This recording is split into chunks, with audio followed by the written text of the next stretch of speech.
Makuna weather lang ti pagsapulan na panagkalap. Nakadependar ti panawen ken parabor ti aglawlaw ti pagbiyagan digiti mangalap ken digiti pamilyada. No dadduma, awan ti agas ti bandugda gapu tabas ti maiyawid da alames. Ngimita panawen, nasaya at nigasat kadakwada. Nadanunan mi ti panagsangpet digiti mangalap iti barangay Davila iti ili ti pasukin ang naggapu iti tenga ti taaw.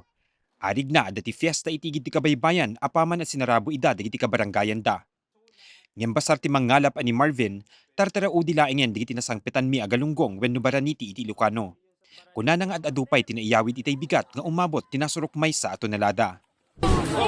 Sobrang daming baranite, mga master. Sana all. Medyo ngayon season, sir, parang dun sa ano ko, parang marami kaysa sa nakaraan na season. Kasi nung nakaraan talaga, kunti lang talaga yung baranite namin. Dati humuhuli kami ng 5 tons, 2 tons dati nung 2024. Pero nitong 2025, 500, 400, 800 yung pinakamarami. Pero ngayon, bumalik yung dumami ulit yung aming galunggong dito sa Ilocos Norte, dito sa Pasukin. Patsya na nga overfishing ti maysa kaditi rason no apay abasbasit digiti natiliwanda alames iti napalpalabas a panawen. Inayon na nga impakamu damit daytoyan kaditi maseknan nga ahensya.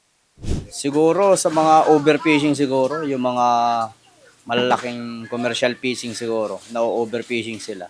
So may mga kita tayo ng vessels. Meron naman mga fishing vessel, may mga commercial dyan na malalaki.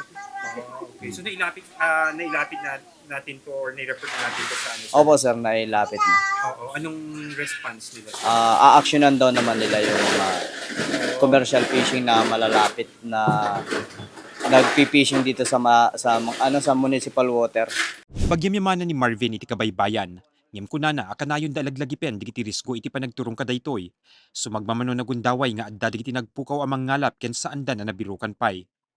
Itay metlaeng kalabes, dua abang ka iti nagdinungpar ken may sapay abang ka iti nadadael gapumit iti panakadalapos daytoy iti Blue Marlin a mapapati nga agdagsen ti 400 kilos.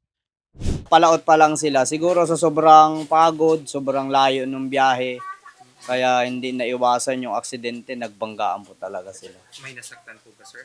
Dun sa muntik na po pero wala namang damage. Pero yung bangka po talaga, wasak po talaga yung ano. No mabenepisyaran digiti mangalap ti adu a matiliwanda, dakkel met ti maitulong na daytoy kaditi supplier kas ken ni Nanay Mirna. Maragsakan gaputan rasatan dati panawen no sa dinno nakirang ti maiyawid digiti mangalap nga ikan. Simmaya at basit ti kwati biagmi ta ado nga rod ti makalapan mi nga galunggong. So nga medyo imma nga ay simmaya at basit ti panagbiag mi malaksid di kang kalabos nga tawon kun bulan awan. Tata medyo lumagan mo basit ti sasaadon mi nga tagaigid ti baybayin ta gapuken daytoy galunggong. Gapumet tinangina a presyo ti petrolyo, nagipanginamet ni Nanay Mirna ti presyo na ti ikan tapno iti kastak ket makaabro ti suna. Di kad nakangangin na ti gasolina niya. Siyempre, in pangato mat basit ti presyo ti ikan. Tapno, handala unay mat nga makuaan dagiti agkalap. So, kasjay ngam no, talaga nga bagsaken, kapilitan nga bumabalat tamot ti presyo ti galunggong mi. Uray no, nangato ti kwati gasolina. Yung madami na dumkit kanya yung ano.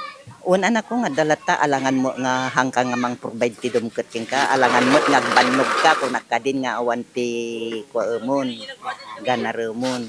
Nangrugi ti panawen ti baraniti iti bulan ti Abril ken nagpatingga daytoy aging ganay ti bulan ti Mayo. Kun na digiti mangalap anumang rugin iti panagtudtudo na, dakdakkel pay digiti matiliwanda. Mark Magdirila, Balitang Solid North.